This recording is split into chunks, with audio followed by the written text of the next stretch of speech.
సుమన్ టీవీలో మీ business promotions కోసం ఈ కింది నెంబర్ను సంప్రదించగలరు.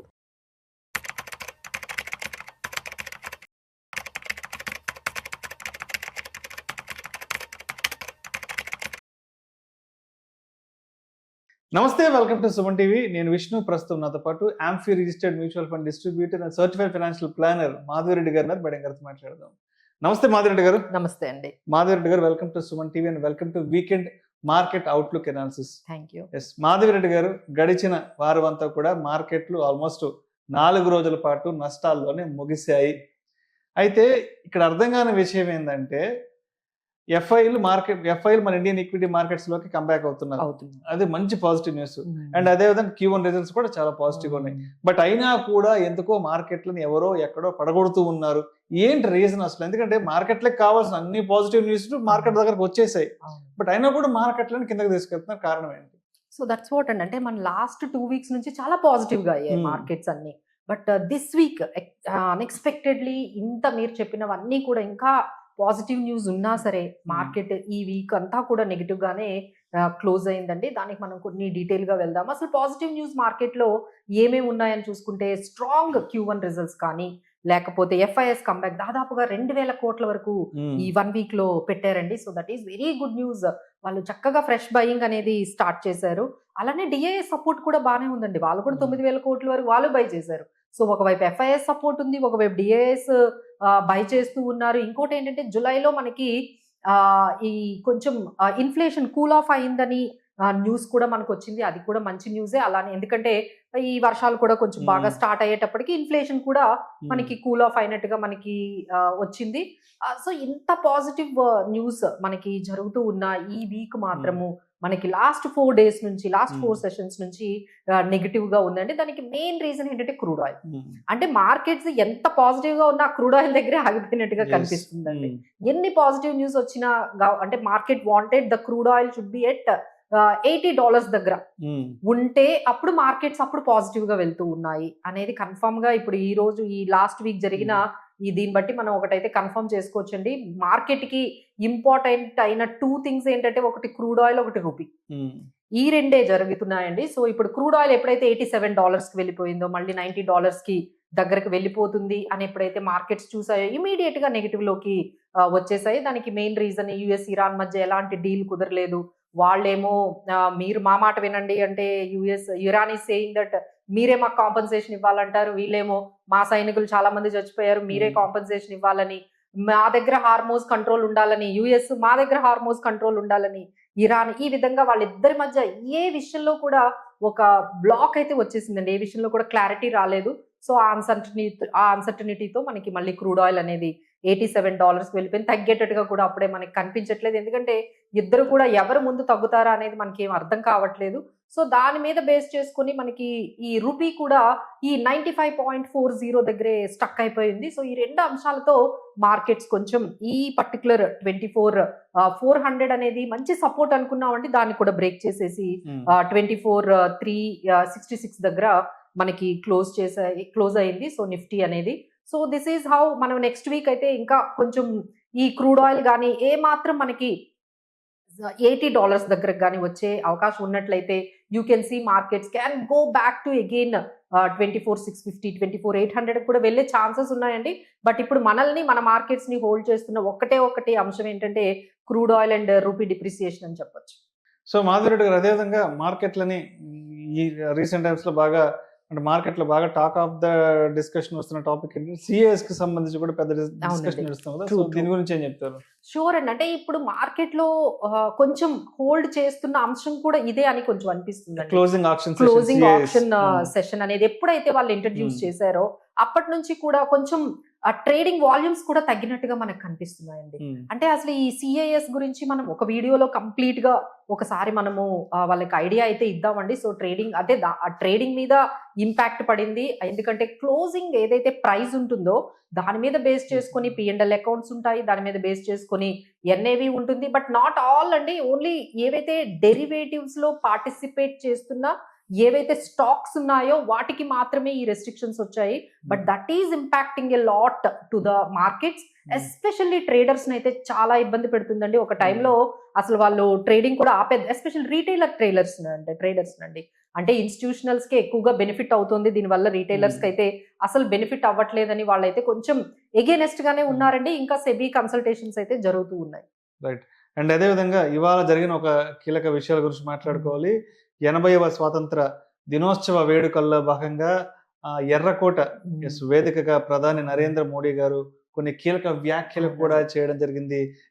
ఆయన చేసిన వ్యాఖ్యలను చూస్తే నాకు తెలిసి మండే తర్వాత నుంచి మార్కెట్లలో పెద్ద ఎత్తున మొమెంటం వచ్చే అవకాశం ఉందంటూ కూడా అప్పుడే మార్కెట్ వర్గాలు కూడా ఒక అంచనాకు వచ్చాయి. ప్రధాని మంత్రి నరేంద్ర మోదీ గారు మరి ఎర్రకోట వేదికగా ఎటువంటి అనౌన్స్మెంట్స్ చేశారు, అసలు ఇవి మార్కెట్లకు ఏ విధంగా బలాన్ని చేకూర్చే అవకాశం ఉందంటారు? ఆయన చెప్పేది ఏంటంటే 2 అంశాలు గట్టిగా చెప్పారండి. అది మార్కెట్ ని ప్రభావితం చేస్తుంది, ఆ సెక్టార్స్ ని పర్టికులర్ గా సెక్టార్స్ అయితే ఖచ్చితంగా పాజిటివ్ గా తీసుకెళ్లే అంశం అండి. ఒకటి ఏంటంటే ఏఏ ఇన్ఫ్రాస్ట్రక్చర్ లో 1 crore జాబ్స్ క్రియేట్ చేసేటట్టుగా డెవలప్ చేయాలి. ఏఏ ఇన్ఫ్రాస్ట్రక్చర్ అయితే చాలా పాజిటివ్ గా మేము తీసుకుంటున్నాము అని చెప్పి ఆయన ఎప్పుడైతే అనౌన్స్ చేశారో, సో ఈ ఏఏ ఇన్ఫ్రాస్ట్రక్చర్ బేస్డ్ లో ఉన్న రిలయన్స్ కానీ, లేకపోతే మనకి ఇన్ఫోసిస్, టీసీఎస్ ఇలాంటి టెక్నాలజీ కంపెనీస్ అన్ని కూడా పాజిటివ్ గా వెళ్లే అవకాశాలు కనిపిస్తున్నాయి. అలానే ఆయన చెప్పింది ఏంటంటే సెమీ కండక్టర్స్ మ్యానుఫ్యాక్చరింగ్ మన దగ్గర పెట్టుకోవాలి. ఆల్మోస్ట్ 6-7 యూనిట్స్ ఆయన డిక్లేర్ చేశారండి, ఆయన అనౌన్స్ చేశారు. 6-7 యూనిట్స్ వరకు మనకి ఈ సెమీ కండక్టర్స్ ని 1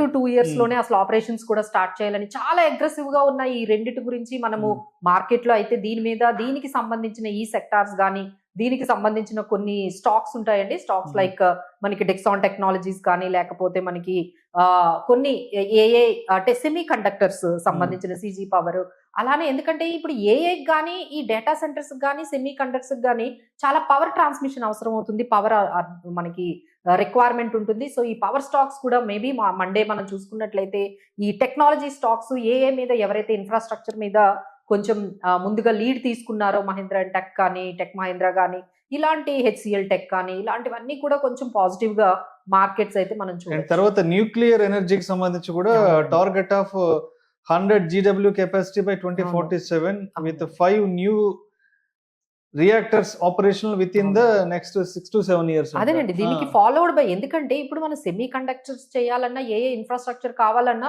పవర్ అండ్ ఎనర్జీ చాలా కావాలి. సో మనకున్న సోర్సెస్ ని, ఈ న్యూక్లియర్ ఎనర్జీని కూడా వాడుకుందామని వాళ్ళు దీన్ని కూడా ముందుకు తీసుకెళ్తూ ఉన్నారు. ఎందుకంటే చాలా చాలా అవసరం అవుతుంది ఈ ఎనర్జీ, మనకి సరిపోవట్లేదు. ఇంకా మనం కొత్త రీసోర్సెస్ ఆఫ్ ఎనర్జీని కూడా తీసుకురావాలని. సో మీరు అందరూ కూడా వీటి మీద అయితే ఫోకస్ చేయండి. ఎందుకంటే ఏదైతే అనౌన్స్మెంట్స్ ప్రధాన మంత్రి గారు ఎస్పెషల్లీ ఏఏ infrastructure, semi conductors, manufacturing units and nuclear energy మీద చెప్పారో, వాటి మీద అయితే కొంచెం పాజిటివ్ గా మనకి అప్ మూవ్ అయితే మనము నెక్స్ట్ వీక్ లో చూడొచ్చు. అండ్ అదేవిధంగా మరికొన్ని అనౌన్స్మెంట్ కూడా చేశారు. సివిల్ డిఫెన్స్ రిఫార్మ్ ఒకటి, తర్వాత ఫ్రీ ఆన్లైన్ కోచింగ్ ఒకటి, స్పోర్ట్స్ అండ్ టాలెంట్ హంట్, దీనికి సంబంధించి కూడా. బట్ ముఖ్యంగా మన మార్కెట్లకి ఇక్కడ బాగా ఉపయోగపడేది, మార్కెట్లని గట్టిగా ముందుకు తీసుకెళ్లేదంటే తర్వాత ఒకటి వచ్చి ఏఐ స్కిల్ అప్గ్రేడేషన్ సంబంధించి, తర్వాత semi conductor production, and next వచ్చేసి న్యూక్లియర్ ఎనర్జీ. దీనికి సంబంధించిన 3 సెక్టార్స్ కు కొంత ఊపందుకునే అవకాశం అయితే ఉందంటారు. అసలు పాజిటివ్ గా అయితే అన్ని ఉన్నాయండి మనకు. ఓన్లీ ఈ క్రూడ్ ఆయిల్ వల్ల కొంచెం ఈ వీక్ అయితే కొంచెం మనకి ఇదైంది, కానీ ఈ ఎఫ్ఐఎస్ కంబ్యాక్ గానీ, కార్పొరేట్ రిజల్ట్స్ పాజిటివిటీ గానీ, ఈ ఇన్ఫ్లేషన్ పాజిటివిటీ, లేకపోతే ఈ రోజు పిఎం మోడీ గారు అనౌన్స్ చేసిన ఈ AI and nuclear energy and semi conductors, ఇవన్నీ మనకి పాజిటివ్ గా ఓపెన్ అవుతాయి నెక్స్ట్ వీక్ అన్నట్టుగానే అనిపించిందండి. బట్ ఈ ట్రంప్ అయితే మనం అసలు నమ్మలేము. సో అదొకటి, మనం ఏమాత్రం బాగున్నా, మనం ఏమాత్రం సంతోషంగా ఉన్నా ఆయన అసలు మన మీద ఎందుకంటే ఇట్లా మీరు నమ్మరండి. దెర్ ఈస్ ఈ రోజంతా కూడా నేను మార్కెట్ లో ఒక న్యూస్ బాగా వెళ్తుందండి. లాస్ట్ అంటే 2 years 15th కి, అంటే August 15th టైంలో అసలు మార్కెట్స్ ఎక్కడ క్లోజ్ అయ్యి అని చూసుకుంటే 24,600, 24,300, అంటే 24 లో అలానే ఉన్నాయి, 25 లో ఉన్నాయి. ఈ రోజు 26 లో కూడా 24,600 దగ్గరే, 24,400 దగ్గరే ఉన్నామండి. అంటే ఆల్మోస్ట్ అంటే 2024 ఆగస్టు, తర్వాత 2025 ఆగస్టు, మళ్ళీ ఇప్పుడు 2026 ఆగస్ట్ దగ్గర కూడా Hmm. మీకు ఆ 24,300 24 నిఫ్టీ లెవెల్స్ అక్కడే ఉన్నాయి. అక్కడే ఉన్నాయి. Hmm. So this is what completely వెళ్తూ ఉన్నాయండి. బట్ ఏంటంటే మీరు అందరూ కూడా ఆ నిఫ్టీని చూసి మీరు ఎవరు కూడా లైక్ మిస్లీడ్ అవ్వకండి. అది ఇండెక్స్, ఎందుకంటే ఈసారి లార్జ్ క్యాప్ కంపెనీస్ మనకి పెర్ఫార్మెన్స్ చేయలేదు, కానీ mid cap companies, small cap companies అయితే మంచి పెర్ఫార్మెన్స్ చేసాయి. యాక్టివ్ ఫండ్స్ కూడా బాగా పెర్ఫార్మెన్స్ చేశాయి. బట్ ఈ పోస్ట్ అయితే అన్ని చోట్లకి వెళ్తుంది. అంటే లాస్ట్ Hmm. 3 years నుంచి బాగా డిసప్పాయింట్ చేసింది. లాస్ట్ 24, 25, 26 ఆగస్ట్ లో సేమ్ అదే 24,400, 300 దగ్గర మార్కెట్స్ ఉన్నాయని అయితే పోస్ట్ బాగా వైరల్ అవుతుంది. రైట్. సో మాధవిరెడ్డి గారు, అంటే ఎఫ్ఐలు కొంత మార్కెట్లకు కొంత కంబ్యాక్ అవుతున్నారు కాబట్టి అవును. ఎస్ మనము ఒక ఒక లాంగ్ టర్మ్ పర్స్పెక్టివ్ లో ఒక 2 to 3 years లేదంటే ఒక 1 to 2 years ఏదైనా కొన్ని స్టాక్స్ లో కొన్ని కంపెనీస్ లో ఇన్వెస్ట్ చేసుకోవాలి అంటే ఏ స్టాక్స్ ని లేదంటే ఏ కంపెనీస్ మన రాడార్ లిస్ట్ లో పెట్టుకోవచ్చు అంటారు? సో ఫస్ట్ థింగ్ ఏంటంటేనండి, ఒక 3-4 years నుంచి కొన్ని సెక్టార్స్ అసలు పెర్ఫార్మెన్స్ చేయలేదు. 3-4 years నుంచి ఆ సెక్టార్స్ ని ఇప్పుడు మళ్ళీ బయింగ్ స్టార్ట్ అయింది. That is best example is media. ఈ మీడియాలో కొంచెం బయింగ్ అనేది మనకి కనిపిస్తూ ఉంది. ఎందుకంటే 4 years నుంచి అది అసలు డెవలప్ అవ్వలేదు, అక్కడ నుంచి ఎక్కువ బయింగ్ రాలేదని. సో ఇప్పుడు అంతా కూడా ఫ్రెష్ బయింగ్ అంతా కూడా వాల్యూ బయింగ్ లాగా చేస్తున్నారండి. ఏవైతే అసలు 4 years నుంచి పెర్ఫార్మెన్స్ బాగా తక్కువగా ఉందో వాటిల్లో ఎంటర్ అవుతూ ఉన్నారు. అలానే మనకి కొంచెం కన్స్యూమర్ గూడ్స్ అనే కంపెనీస్ లో కూడా వెళ్తూ ఉన్నారు. సో ఈ విధంగా కొంచెం ఈ సెక్టార్ రొటేషన్ అయితే బాగా జరుగుతుందండి.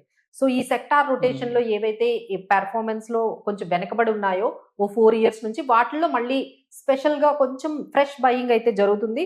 బట్ మనం ఫ్యూచరిస్టిక్ గా చూసుకున్నట్లయితే ఏ infrastructure and energy and as well as power, health care కూడా ఇప్పుడు బాగా మనకి పాజిటివిటీలోకి వచ్చిందండి. హెల్త్ కేర్ సంబంధించి ఇక డిఫెన్స్, ఇవన్నీ కూడా మనకి నెక్స్ట్ ఒక డెకేడ్ వరకు కూడా ఇక ఇదే థీమ్స్, ఏ ఇన్ఫ్రాస్ట్రక్చర్ కానీ లేకపోతే ఈ energy, power as well as semi conductors, ఇవన్నీ కూడా అంటే అన్ని కంట్రీస్ ఆల్రెడీ వెళ్ళిపోయాయి, మనం ఇప్పుడు స్టార్ట్ చేసాము. సో దీనికి సంబంధించిన మనం ఇప్పుడైతే కొన్ని ఎగ్జాంపుల్స్, కొన్ని స్టాక్స్ చెప్పాము. లైక్ హెచ్సిఎల్ టెక్ కానీ లేకపోతే ఇన్ఫోసిస్, టీసీఎస్, ఇవన్నీ కూడా ఏ ఇన్ఫ్రాస్ట్రక్చర్ లో ముందుకు వెళ్తున్నాయి. అలానే మనకి యుఎస్ కంపెనీస్ అన్ని కూడా బేస్డ్ అంటే ఏ ఇన్ఫ్రాస్ట్రక్చర్ తో మనతో కొలాబరేట్ అవుతూ ఉన్నాయి. ఎన్విడియా కానీ ఇలా చాలా యుఎస్ కంపెనీస్ అన్ని కూడా ఇండియాతో వచ్చి ఇక్కడ డేటా సెంటర్స్ ఇన్ఫ్రాస్ట్రక్చర్ డెవలప్ చేస్తాము, మాకు ఇక్కడ కొలాబరేషన్స్ కావాలని చాలా ఇండియాతో అవి స్టార్ట్ అయ్యాయండి. సో మీ ఫోకస్ అంతా కూడా వీటి మీద ఉంటే మనకి నెక్స్ట్ డికేడ్ వరకు కూడా మంచి రిటర్న్స్ ఇచ్చేవండి. బట్ పాజిటివ్ గా ఇంకా చూసుకున్నట్లయితే మనకి ఎక్స్పోర్ట్స్ కూడా మంచి రిజల్ట్స్ వచ్చాయండి. ఎక్స్పోర్ట్స్ పెరిగాయని అనేది డేటా వచ్చింది. అలానే మనకి క్యాపెక్స్ కూడా బాగా పెరిగిందండి. అంటే ఇన్ఫ్రాస్ట్రక్చర్ లో బాగా ఇన్వెస్ట్ చేస్తుంది మనకి ఎయిర్పోర్ట్స్ కానీ రైల్వేస్ లో కానీ. సో ఇలాంటి చాలా ఇన్ఫ్రాస్ట్రక్చర్ లో అయితే మాత్రం మనకి బాగా పాజిటివిటీ అనేది కనిపించింది. డొమెస్టిక్ కన్సంప్షన్ కూడా బాగానే ఉందండి. So let's hope so crude will become 80 and we can see the markets might go to up to 24,800 కూడా లెవెల్ కి వెళ్ళే ఛాన్సెస్ ఉన్నాయి. సో ప్రతి డౌన్ సైడ్ ని కూడా మీరు బయింగ్ ఆపర్చునిటీ లాగా మీరు ఒక స్టాక్ స్పెసిఫిక్ గా, సెక్టార్ స్పెసిఫిక్ గా వెళ్తే మాత్రం మనం వెల్త్ క్రియేట్ చేయొచ్చు. రైట్. సో మాధవిరెడ్డి గారు, ఈ లాస్ట్ 1 week లో మార్కెట్లకి అంటే బాగా యాడ్ ఆన్ అయిన మార్కెట్లకి ప్లస్ అయిన అంశాలే ఉన్నాయి, నెక్స్ట్ వీక్ ప్లస్ అవ్వబోయే అంశాలే ఉన్నాయి, అదే విధంగా ఛాలెంజెస్ కూడా ఉన్నాయి. సో ఒకటేంటంటే కొన్ని కంపెనీస్ అండి, ఇప్పుడు ఎల్ఎన్టీ ఉందనుకోండి, they have got data centre order 15,000 crore కి. ఎల్ఎన్టీకి ఒక మంచి ఏఏ బేస్డ్ అదే data centre oriented US based కంపెనీతో కొలాబరేషన్ అయిందండి. అలానే రిలయన్స్ వీళ్ళతో కూడా అంటే ఇన్సూరెన్స్ బిజినెస్ లోకి వెళ్ళడానికి ఆ కంపెనీతో కూడా అంటే యుఎస్ బేస్డ్ కంపెనీతో కూడా వాళ్ళు కొలాబరేట్ అయింది. ఇలా కొన్ని మంచి డీల్స్ అవుతున్నాయండి. ఈ విధంగా మనకి స్టాక్ స్పెసిఫిక్ గా ఉంది.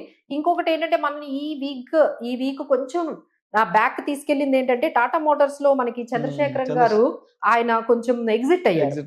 దాని వల్ల ఏమైందంటే టీసీఎస్ డ్రాగ్ అయిపోయింది, ఒక్కసారిగా టీసీఎస్ వెనక్కి వచ్చేసింది. దానివల్ల అది నిఫ్టీని కూడా కొంచెం డ్రాగ్ చేసిందండి. సో అందుకని ఈ వీక్ కొంచెం మనకి నెగటివ్ న్యూస్ కొంచెం నిఫ్టీని డ్రాగ్ చేసింది.